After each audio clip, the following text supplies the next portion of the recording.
Hello बच्चों, क्या हाल चाल है आप लोगों के? बढ़िया एकदम।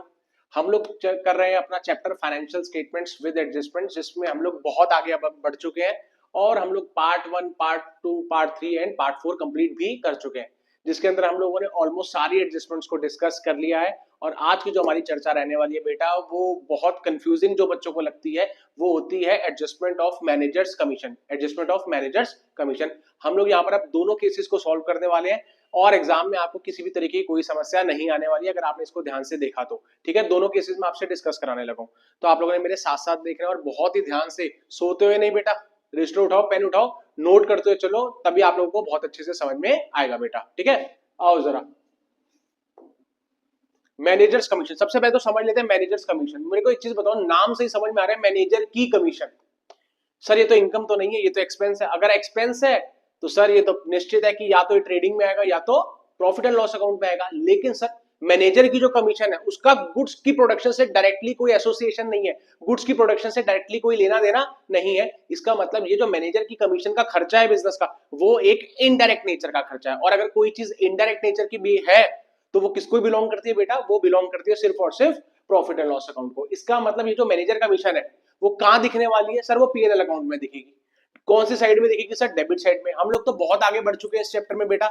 हम लोगों ने अपने पहले फाइनेंशियल स्टेटमेंट्स विदाउट एडजस्टमेंट्स को भी डिटेल में करा हुआ है। हमें तो अच्छे से पता है कि ट्रेडिंग और पीएनएल अकाउंट एक नॉमिनल अकाउंट है। क्यों सर?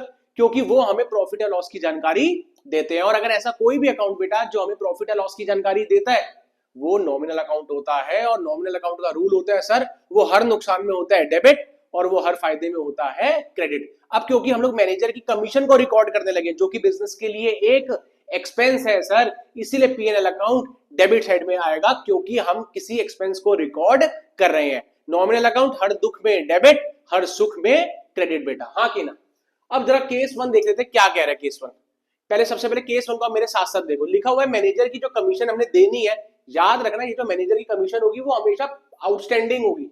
मतलब सर आउटस्टैंडिंग मतलब पेबल, मतलब सर इसका मतलब ये वो खर्चा होगा जो कि बिजनेस ने अभी तक पे नहीं करा और बिजनेस ने इसको आगे फ्यूचर में पे करना है।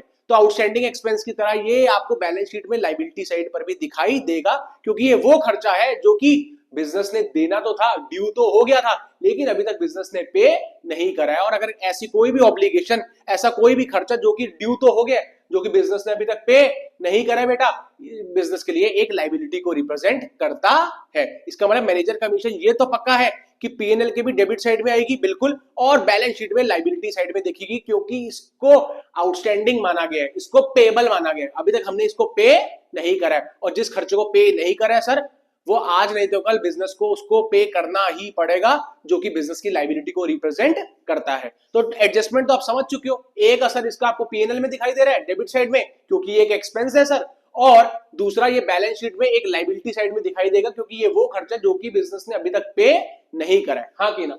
तो सर इसमें फिर बचा क्या बेटा? छोटी सी कैलकुलेशन जो कि ध्यान से देखनी है। अगर आप ध्यान से देखो तो केस नंबर 1 में लिखा हुआ है कि मैनेजर की जो कमीशन है वो है नेट प्रॉफिट पर बिफोर चार्जिंग कमीशन। इसका मतलब पहले केस के अंदर क्वेश्चन आपसे ये कहेगा एग्जाम में कि मैनेजर की कमीशन कैलकुलेट करो नेट प्रॉफिट के ऊपर।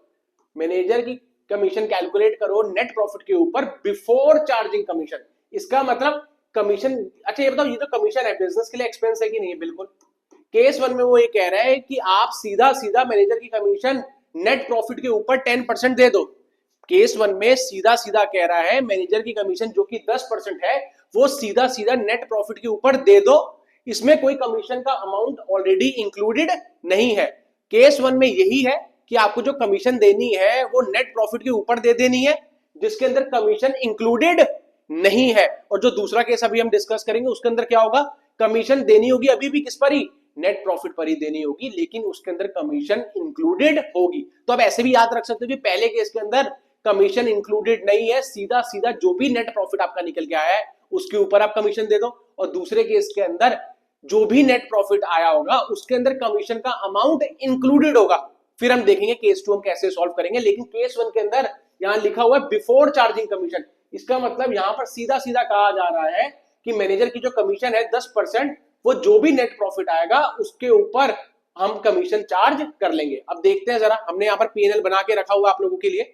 अगर आप ध्यान से देखो तो यहाँ पर पीएनएल की क्रेडिट साइड में हमें 4 लाख रुपए का प्रॉफिट दिख रहा है ग्रॉस प्रॉफिट के नाम से, और ये डेबिट में हमारी कुछ एक्सपेंसेस है, हाँ कि ना। अगर आप ध्यान से देखो तो हमारी क्रेडिट साइड बढ़ी है, मतलब इनकम साइड बढ़ी है, कितने रुपीस की, 4 लाख रुपीस की। और अगर मैं खर्चों को टोटल कर दूं 80,000 प्लस 20 प्लस 10 प्लस 40 प्लस 50, ये हमारे खर्चे बन जाते हैं बेटा 2 लाख रुपए के। कितने के? 2 लाख रुपए की, हाँ कि ना। अब ये 2 लाख रुपए के खर्चे है, 4 लाख रुपए की इनकम थी, तो बताओ प्रॉफिट हो रहा है कि लॉस हो रहा है? बिल्कुल सर प्रॉफिट हो रहा है, क्योंकि क्रेडिट साइड बढ़ी है 4 लाख रुपए की, सारे एक्सपेंसेस मिला के हैं 2 लाख रुपए के, हाँ कि ना। 80 प्लस 20 1 लाख, और ये बाकी मिला के 1 लाख, तो टोटल आपके खर्चे हो गए 2 लाख रुपए के। तो 4 लाख रुपए की इनकम के अंदर से 2 लाख रुपए के एक्सपेंसेस है, तो बाकी 2 लाख रुपए का प्रॉफिट हुआ कि नहीं हुआ? बिल्कुल हुआ। तो यही तो नेट प्रॉफिट आपका निकल के आया, बिल्कुल, हाँ कि ना। कैसे आया नेट प्रॉफिट, जरा देख लो कि सर नेट प्रॉफिट कैसे निकाला। इनकम में से सारे एक्सपेंसेस माइनस कर दिए। मेरे को इनकम कितने की दे रखी है ग्रॉस प्रॉफिट के नाम से? 4 लाख की, जिसमें से मैंने सारे एक्सपेंसेस माइनस कर दिए। कितने के सर? एक 80,000 का, एक सर 20,000 का, एक सर 10,000 का, फिर एक 40,000 का सर, और ऐसे करके एक और आखिरी खर्चा 50,000 रुपए का। ऐसे करके बताओ मेरा नेट प्रॉफिट कितना आया सर? ऐसे करके हमारा नेट प्रॉफिट आ गया 2 लाख रुपीस का, हाँ कि ना। अब जो बिफोर चार्जिंग कमीशन वाला केस होता है, जिसको हम केस 1 कह रहे हैं, इसका मतलब यहां पर क्वेश्चन आपसे ये कह रहा है कि मैनेजर की कमीशन सीधा सीधा निकाल दो किसके ऊपर? नेट प्रॉफिट के ऊपर, क्योंकि इस नेट प्रॉफिट के अंदर कमीशन इंक्लूडेड नहीं है। केस 1 में नेट प्रॉफिट के ऊपर ही आपको कमीशन देनी है, और नेट प्रॉफिट कितना है बेटा हमारा? 2 लाख रुपए का। अब ये 2 लाख रुपए के ऊपर मुझे क्या निकालनी है? 2 लाख के ऊपर कमीशन, जो कि क्वेश्चन में बोला हुआ कितना रेट के हिसाब से है? At the rate of 10%। अब मैं कमीशन कैलकुलेट करने लगा हूं सीधा सीधा नेट प्रॉफिट पर, और मेरा नेट प्रॉफिट कितना है सर? अभी हमने निकाला 2 लाख रुपीस का, तो 2 लाख का सीधा सीधा बेटा 10% मैं कर दूंगा, तो हमारी कमीशन निकल के आ जाएगी पहले केस की, दैट इज ₹20,000। अब ये कमीशन का खर्चा है, तो खर्चा है तो सर पीएनएल में तो दिखाई देना चाहिए, बिल्कुल सर। तो अब मैं इसको क्या करूंगा बेटा? अब इसको मैं पीएनएल साइड में दिखाने वाला हूं, बड़े ध्यान से देखना। अब मैं यहां पर 2, बड़े ध्यान से, 2 मैनेजर्स कमीशन पेबल, हाँ कि ना, मैनेजर्स कमीशन पेबल के नाम से दिखा दूंगा, क्योंकि ये खर्चा मैंने दिया नहीं है। या इसको आप आउटस्टैंडिंग मैनेजर्स कमीशन भी कह सकते हो। कितने रुपीस की हमने कैलकुलेट करी? 20,000 रुपए की। कितने की बेटा?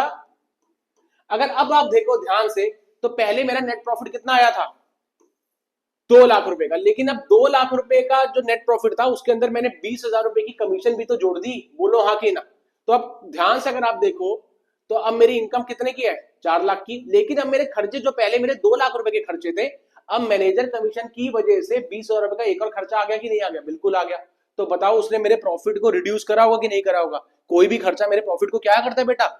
रिड्यूस करता है। तो पहले 4 लाख में से मेरे खर्चे थे 2 लाख रुपए के, तो मेरा नेट प्रॉफिट कितने का था? 2 लाख रुपए का। 4 लाख में से 2 लाख के खर्चे माइनस करे तो बचा था प्रॉफिट कितने का बेटा? 2 लाख का। लेकिन अब 2 लाख में से मैनेजर कमीशन का भी तो खर्चा हमने देना है, तो बताओ 2 लाख में से 20,000 रुपए का जब मैं मैनेजर कमीशन का खर्चा सब्ट्रैक्ट करूंगा, तो मेरा नेट प्रॉफिट अब 2 लाख रहा कि 1,80,000? सर अब आपका नेट प्रॉफिट बचा 1,80,000। तो यहां पर अब मेरा टू नेट प्रॉफिट दिखेगा 1,80,000 का, 1,80,000 का। कोई दिक्कत, कोई समस्या तो बताओ। तो पहला केस कुछ इस तरीके से होगा, जहां पर क्वेश्चन आपको कहेगा कि मैनेजर की कमीशन जो आपने देनी है वो नेट प्रॉफिट पर देनी है बिफोर चार्जिंग कमीशन, जिसमें कमीशन जुड़ी हुई नहीं है। इसलिए सीधा सीधा मैंने जो भी मेरा नेट प्रॉफिट था उसमें से मैंने सारे खर्चे माइनस करे, तो मेरा नेट प्रॉफिट आ गया सर 2 लाख का, और उस पर सीधा सीधा कमीशन 10% की मैंने कैलकुलेट कर ली, मतलब सर 2 लाख का 10%, और मेरी मैनेजर की कमीशन आ गई 20,000 रुपए। इसी खर्चे को फिर मैंने अपने पीएनएल के अंदर डाल दिया, जिसकी वजह से 20,000 रुपए से मेरा प्रॉफिट रिड्यूस हो गया, जो कि मेरा कमीशन से पहले मेरा प्रॉफिट कितना था बेटा? बड़े ध्यान से, कमीशन से पहले मेरा कितना प्रॉफिट आया हुआ था? नेट प्रॉफिट 2 लाख रुपए का। और इस प्रॉफिट में से, क्योंकि अब मेरे को कमीशन भी तो देनी थी, अब मेरा नया नेट प्रॉफिट आ गया 1,80,000 का। बेटा आया मजा कि नहीं आया? तो केस 1 में कभी कंफ्यूज मत होना, ये केस 1 तो सबसे आसान है। इसका मतलब यहां तो सीधा सीधा नेट प्रॉफिट के ऊपर आप कमीशन का खर्चा जोड़ देना, जिसकी वजह से आपका जो नेट प्रॉफिट है वो रिड्यूस हो जाएगा। वो तो सर ऑब्वियस बात भी है, अगर हम किसी खर्चे को रिकॉर्ड करते हैं उससे तो प्रॉफिट कम ही होता है। तो खुद देखो, 20,000 रुपए का कमीशन का खर्चा जैसे ही मैंने डाला पीएनएल अकाउंट में, तो जो मेरा नेट प्रॉफिट नॉर्मली 2 लाख रुपए का नजर आ रहा था, 20,000 रुपए की कमीशन चार्ज करते वक्त वो सीधा कन्वर्ट हो गया 1,80,000। बेटा ये वाला कह रहा हूं आपसे, ये वाला 1,80,000 का। कोई समस्या, कोई दिक्कत तो बताओ बेटा, फटाफट से इसका स्क्रीनशॉट लो और बहुत ध्यान से इसको बेटा नोट कर लेना और बहुत समझदारों की तरह इसको ध्यान से देखो आप। लो बेटा, हो गया? कोई कंफ्यूजन, कोई दिक्कत केस 1 के अंदर? सर ये तो बहुत आसान था सर, है ना? चलो वेरी गुड। अब हम बात करते हैं अपने केस नंबर 2, जो कि एग्जाम में पूछा ज्यादा जाता है। 1 भी पूछा जा सकता है और 2 भी पूछा जा सकता है, इक्वल चांसेस है, लेकिन बड़े ध्यान से देखना। सर यहाँ क्या बात हो रही है बेटा? बात तो एक ही है, मैनेजर की कमीशन देनी है नेट प्रॉफिट पर ही। मैनेजर की कमीशन यहां पर भी नेट प्रॉफिट के ऊपर ही देनी है, लेकिन यहां पर बिफोर की जगह कौन सा वर्ड आपने देखना है? आफ्टर। पहले केस में बिफोर था कि सीधा सीधा नेट प्रॉफिट पर कमीशन दे दो, जिसमें कमीशन का अमाउंट इंक्लूडेड नहीं है। लेकिन केस 2 के अंदर यही बात है, क्वेश्चन कह रहा है कि मैनेजर की कमीशन दे देना नेट प्रॉफिट पर, जिसमें आफ्टर चार्जिंग दी कमीशन, जिसमें कमीशन का अमाउंट भी जुड़ा हुआ है। मतलब यहां पर वो कह रहा है कि नेट प्रॉफिट जो भी होगा उसके अंदर उसकी कमीशन का अमाउंट भी जुड़ा हुआ है। फिर बताओ मैनेजर की कमीशन कितनी निकल के आएगी बेटा? पहले केस में कमीशन इंक्लूडेड नहीं थी, यहां वो कह रहा है कि यहां जो हम कमीशन देंगे मैनेजर को नेट प्रॉफिट के ऊपर, उसमें उसकी कमीशन का अमाउंट भी जुड़ा हुआ है। बस यही फर्क है, पहले केस में कमीशन का अमाउंट जुड़ा हुआ नहीं है, इसलिए बिफोर का हमने एग्जाम में भी बिफोर नाम से आ जाएगा, और आफ्टर का मतलब है कि नेट प्रॉफिट में उसकी कमीशन का खर्चा भी जुड़ा हुआ है। ये याद रखने का बहुत आसान तरीका है, पहले केस में बिफोर, दूसरे केस में आफ्टर। बिफोर वाले में सीधा सीधा नेट प्रॉफिट के ऊपर कमीशन चार्ज कर लेना, और केस नंबर 2 में मैं आपको अभी कराने लगा हूं बेटा, ध्यान से। ये देखो, अगर हम इसको सॉल्व करें फटाफट से तो देखो किस तरीके से होगा। सर नेट प्रॉफिट कैसे निकलेगा यहाँ पर? सर नेट प्रॉफिट के लिए वही ये फायदे कितने के, वही सेम बात जैसे पिछले केस में थी। 4 लाख के मेरे फायदे, नुकसान में माइनस कर रहा हूं। पहला कितने का? 80,000 का। दूसरा 20,000 का सर। तीसरा खर्चा मेरा आ गया बेटा 10,000 रुपए का। पहला 80, दूसरा 20, तीसरा 10, चौथा खर्चा मेरा इलेक्ट्रिसिटी बिल्स का 40,000 का आ गया सर, और मेरा आखिरी खर्चा रिपेयर्स के नाम से आ गया 30,000 का। अगर अब आप ध्यान से देखो तो मेरा नेट प्रॉफिट कितना आ रहा है बेटा? 4 लाख में से ये 1 और ये 1,80,000, 1,80,000, ये टोटल देखो ध्यान से, ये मेरे खर्चे हैं।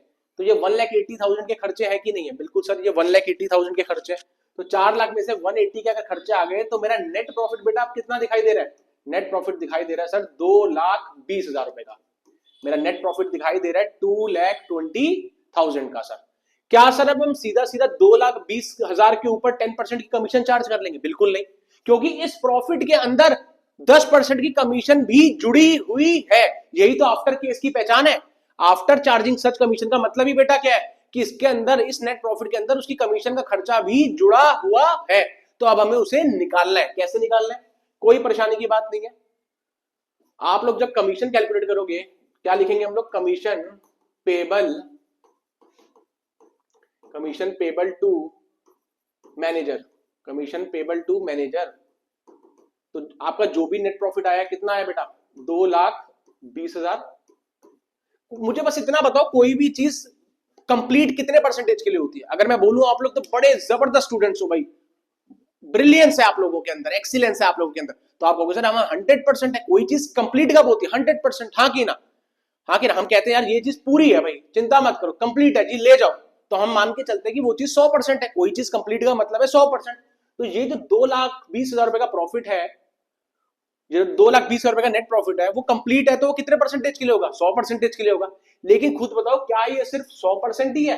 भाई कोई चीज कंप्लीट तो 100% के लिए होती है सर, तो इसका मतलब प्रॉफिट है तो वो 100% का ही है, बिल्कुल 100% का है।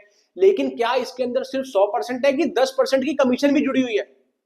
सर कमीशन भी तो जुड़ी हुई है, बोलो हाँ कि ना? यही तो सीखा आफ्टर वाले केस में, यही तो खास बात है कि इस नेट प्रॉफिट के अंदर उसकी कमीशन को भी चार्ज करा हुआ है। तो ये बताओ, ये तो 2,20,000 रुपए का नेट प्रॉफिट है, ये सिर्फ 100% को डिनोट कर रहा है कि इसके अंदर 10% की कमीशन भी जुड़ी हुई है? सर इसमें तो 10% की कमीशन भी जुड़ी हुई है, तो प्लस 10 कर दिया। इसका मतलब अब ये 2,20,000 रुपए का जो नेट प्रॉफिट है वो सिर्फ 100 को डिनोट नहीं करता, वो डिनोट करता है 110 को, 110 को। अगर मैं इसको मल्टीप्लाई कर दूं 10 से, जो कि मेरा कौन सा वाला पोर्शन है बेटा? कमीशन मेरी कितनी है? 10% ही तो है। तो खुद बताओ, अगर मैं इसको कमीशन के परसेंटेज वाले अमाउंट से मल्टीप्लाई कर दूंगा तो क्या मेरी कमीशन निकल के आएगी कि नहीं आएगी? जल्दी बताओ। ये 2,20,000 रुपए का मेरा नेट प्रॉफिट था, अपॉन मैंने 110 से बेटा इसलिए करा है क्योंकि कोई चीज कंप्लीट होती है 100% के लिए, इसलिए हो गया 100, और साथ में 10% की कमीशन भी जुड़ी हुई है, तो ये चीज अब रिप्रेजेंट कर दी है 110 को, और इनटू मैंने 10 से इसलिए कर दिया क्योंकि 10 वाला पोर्शन ही तो कमीशन को शो कर रहा है। अगर मैं ऐसे करूंगा बेटा तो मेरा आंसर देखो क्या आ जाएगा, ये मेरा आंसर क्या बन गया 2,20,000 अपॉन 110 इनटू कमीशन वाला हिस्सा कितना है 10। अगर मैं इस जीरो से ये जीरो काट दूं तो अगर आप देखो ध्यान से, और ये 11 बन जाए 11,20,000, तो बेटा मेरी कमीशन निकल के आ जाएगी सीधा सीधा कितने रुपीस की 20,000 रुपए की, 20,000 की हमारी कमीशन निकल के आ गई। सर ये केस 2 था, बिल्कुल केस 2 था। केस 2 के अंदर आपको यही याद रखना कि जो भी आपका नेट प्रॉफिट आया, जैसे कि 2,20,000 था हमारा, उसको मैंने सिर्फ 100 से डिवाइड नहीं करा। क्यों नहीं करा सर? क्योंकि 100 के साथ साथ इसमें 10% की कमीशन का अमाउंट भी जुड़ा हुआ है। तो 2,20,000 अपॉन 100 नहीं, बल्कि 2,20,000 अपॉन 110 मैंने कर दिया, क्योंकि मैंने इसमें कमीशन वाला अमाउंट भी जोड़ दिया, क्योंकि क्वेश्चन में ऐसा बोला हुआ है, इस केस के अंदर ये बोला होता है कि कमीशन का अमाउंट भी इंक्लूडेड है, और मैंने मल्टीप्लाई कर दिया कमीशन वाले अमाउंट से ही, तो मेरी 20,000 रुपए की बेटा कमीशन निकल के आ गई। पहले फटाफट से इसको समझो, और ये जो कमीशन आई है अब क्या करेंगे सर? वही जैसे पहले करा था केस 1 में। अब ये बताओ मेरा फायदा तो अभी भी कितने का ही है बेटा 4 लाख रुपए का, और अगर ध्यान से देखो तो मेरे खर्चे कितने के हैं, हमारे जो खर्चे हैं वो कितने के हैं 80 + 20, ये 180 की, ये खर्चे मिला के बेटा कितने के हैं 1,80,000 के। बोलो हाँ कि ना? तो हमने अभी यही तो सीखा था, 4 लाख में से 1,80,000 रुपए के खर्चे माइनस करे थे, तभी तो सर हमारा प्रॉफिट कितने का दिखा था, नेट प्रॉफिट 2,20,000 का, ये वाला। लेकिन अब बताओ क्या 2,20,000 रुपए का नेट प्रॉफिट बचेगा कि मैनेजर की कमीशन का खर्चा भी तो अब आ गया सर, जैसे पहले केस 1 में आया था कि नहीं आया था? तो खुद उधर जब मैं इस खर्चे को जोड़ूंगा, इसको टू मैनेजर्स कमीशन पेबल, या कह लो आउटस्टैंडिंग मैनेजर्स कमीशन, कितने का खर्चा है बेटा 20,000 रुपए का। तो खुद बताओ जब ये नया खर्चा जुड़ गया पीएनएल के अंदर, तो क्या मेरा नेट प्रॉफिट 2,20,000 बचेगा कि इस 20,000 रुपए वाले खर्चे की वजह से मेरा प्रॉफिट कम हो जाएगा? तो सर इस नेट प्रॉफिट में से जो हमारा पहले कमीशन से पहले कितना प्रॉफिट था 2,20,000 का, इसमें से जो कमीशन आई है वो कितने की आई है 20,000 रुपए की, जो भी हमने कैलकुलेट करी है बेटा। तो मेरा नेट प्रॉफिट 2,20,000 बचेगा कि सिर्फ 2 लाख बचेगा? सर सिर्फ और सिर्फ 2 लाख ही तो बचेगा। तो बस बेटा अब हमारा यहाँ पर प्रॉफिट कितना ही दिखाई देगा 2 लाख रुपए का, क्योंकि मैंने पहले जो मेरे खर्चे थे वो 180 के थे, अब क्योंकि मैनेजर कमीशन का एक नया खर्चा हमने 20,000 रुपए का जोड़ दिया है, जिसकी वजह से मेरा प्रॉफिट अब 2,20,000 का बचा ही नहीं। 2,20,000 में से 20,000 रुपए का खर्चा मैनेजर कमीशन के नाम से भी तो निकाला है, जिसकी वजह से प्रॉफिट रिड्यूस होगा, और प्रॉफिट रिड्यूस होकर 2,20,000 की जगह सिर्फ रह जाएगा 2 लाख रुपीस का बेटा। ये रहा बेटा काम हमारा। फटाफट से बहुत बढ़िया तरीके से इसका स्क्रीनशॉट लो। मैं उम्मीद करता हूं आप लोगों को बहुत ही बढ़िया तरीके से बात समझ में आ गई है। कोई कंफ्यूजन है तो दोबारा से एक बार वीडियो को देखो और बहुत ध्यान से इसका बेटा स्क्रीनशॉट लो, बहुत इंपॉर्टेंट है, एग्जाम में आने वाली चीज है और बच्चों को काफी इसमें कंफ्यूजन होती है, तो मैं चाहता हूं आप लोग बिल्कुल भी इसमें परेशान ना हो। ठीक है, ले लिया स्क्रीनशॉट, वेरी गुड बेटा। तो अब बात आती कि सर ठीक है हम लोगों ने बात तो कर ली मैनेजर कमीशन के बारे में, दोनों केस हमने डिस्कस कर लिए। केस 1 की पहचान क्या थी, बिफोर चार्जिंग सच कमीशन। यही बिफोर और आफ्टर वर्ड याद रखोगे तो कभी दिक्कत नहीं आएगी। बिफोर चार्जिंग सच कमीशन का मतलब कि सीधा सीधा नेट प्रॉफिट पर कमीशन चार्ज कर लो, जो भी नेट प्रॉफिट निकल के आया है सीधा सीधा मान लो 100 रुपए का आपका नेट प्रॉफिट आया तो 100 का 10% कर दो, 10 रुपए की कमीशन। 1,000 रुपए का नेट प्रॉफिट आया तो 1,000 का 10% मतलब 100 रुपए की कमीशन, हाँ कि ना? लेकिन जब आफ्टर वाला केस आ जाता है तो उसका मतलब वहां पर नेट प्रॉफिट के अंदर उस कमीशन का अमाउंट भी इंक्लूडेड है।